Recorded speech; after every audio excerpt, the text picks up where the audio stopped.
This is Rummy's Corner.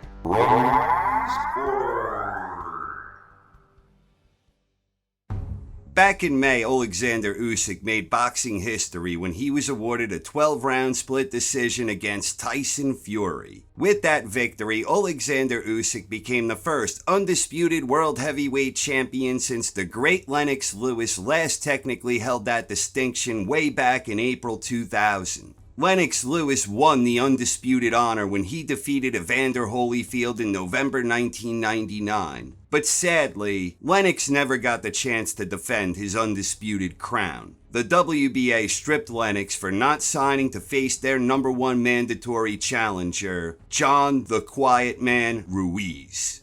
Ruiz was not widely regarded as a worthy challenger. Indeed, at that time, Ruiz was best known for being blasted out in a mere 19 seconds by David Tua. The irony here is that Lennox went on to fight Michael Grant, who was widely viewed as the single most deserving challenger, along with Tua, where Grant was the WBC mandatory and Tua was the IBF mandatory. And those mandatory rankings made far more sense than the Ruiz ranking back then. Lewis, of course, put forth an awesome display of raw power when he dropped Grant 4 times and scored a second-round knockout. Making the situation even more baffling was the fact that Evander Holyfield, the man Lewis officially beat once, and arguably really beat twice when you consider the controversial nature of the draw in their first go-around, he was the man who ultimately faced John Ruiz for the vacant WBA belt after Lewis was unceremoniously stripped of their title.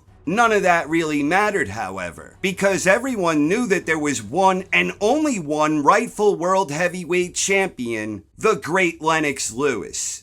After stopping Grant, Lewis went on to stop Franz Botha in round 2 that July, and then he put on an absolute masterclass performance when he easily outpointed David Tua over 12 very one-sided rounds. Everyone knew that Lennox was the man. Lennox may not have technically been undisputed, but he still held a rightful claim as lineal world heavyweight champion, and he still had 2 of the 3 major titles of his day. Lennox was still the one and only true champion, and he only lost that distinction briefly when he was stopped by Rockman in a shocking affair. Lewis, of course, avenged that loss and remained the one and only true champion until his retirement in 2004. Lennox may have never technically made a single defense of his undisputed crown, but barring the Rockman blip, Lennox was undeniably the man, regardless of the fact that the WBA did not recognize him as such.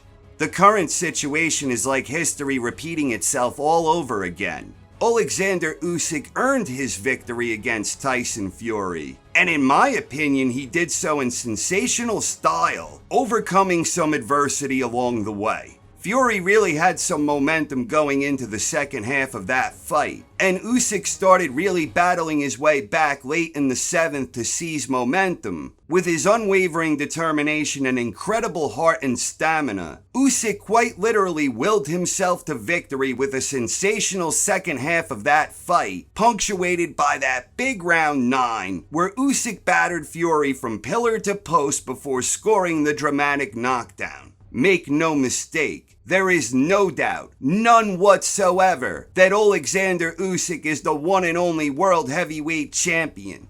He earned that distinction, and until someone beats him, that distinction remains his and his alone. The IBF had already known going into that fight that there was a 2-way rematch clause in place that was almost certainly going to be activated one way or another. But like the WBA before them, the IBF has been insistent that Usyk face their mandatory. As far as I understand, Usyk reportedly requested for an extension until December, and that request was apparently denied, with December 21st being the date where Usyk and Fury are scheduled to have their rematch. So Usyk vacated the IBF, and Daniel Dubois was promoted from so-called interim champion to the real McCoy.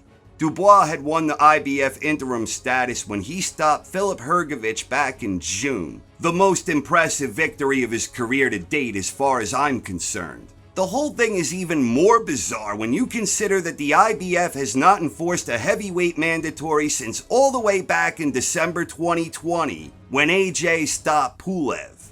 It's been almost 4 years already. It will have been about 45 months by September 21st. Seriously, what's another 3 months on top of that? Another 90 days on top of the 1,200 and something it will have already been. So just a little over a month after making boxing history, Usyk vacated the IBF belt, which means that like Lennox before him, 25 damn years ago, Usyk will never technically even get an opportunity to defend his undisputed heavyweight crown. Semantics be damned. Everyone knows that Usyk is still the one and only world heavyweight champion, just like everyone knew Lennox was the one and only world champion when he was stripped by the WBA. The irony here with Usyk, however, is even thicker. Not only did Usyk already score a knockout against Dubois just under a year ago, but he also holds not one, but 2 victories against Anthony Joshua. And Joshua is slated to challenge Dubois on September 21st at Wembley Stadium. That one will be streamed on DAZN pay-per-view. And incidentally, for anyone out there who is not subscribed to DAZN, I have a link in the description where you can subscribe. Simply click the link in the description to sign up for DAZN. Honestly, I think the matchup between AJ and Dubois is a terrific one for where each of these guys are at this particular point in time. And whoever wins this fight could perhaps get the opportunity to fight for Undisputed in the event Usyk wins, where he could have a rematch with Dubois or a third fight against AJ, or in the event Fury wins, where he could face Dubois or AJ. But short of that happening, how much value will fans place on the IBF belt given the fact Usyk is unquestionably the man right now, and he already holds 3 victories over the 2 guys fighting for a title that should have rightfully belonged to him until he lost it inside the squared circle? Which to me stresses the importance of the lineal World Heavyweight Championship. Nobody can strip Usyk of that until someone beats him or he permanently retires. I do, however, really like the matchup between Dubois and AJ. I think it's a fascinating showdown for where these guys are right now, and I absolutely cannot wait to see it. I plan to do a preview and prediction on that one fairly soon, and I'm honestly still a bit undecided. I'm going to need to start symbolically ringing the bell at the Notre Dame Cathedral, where I can properly summon my inner Notre Damus. But until then, let it be known that I cannot wait to see the fight between AJ and Dubois, and I am likewise looking forward to the rematch between Usyk and Fury in December.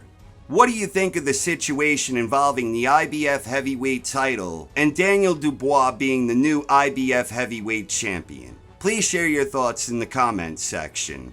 Thank you very much for watching, everyone. I hope you enjoyed and have a wonderful night. This is Rummy's Corner.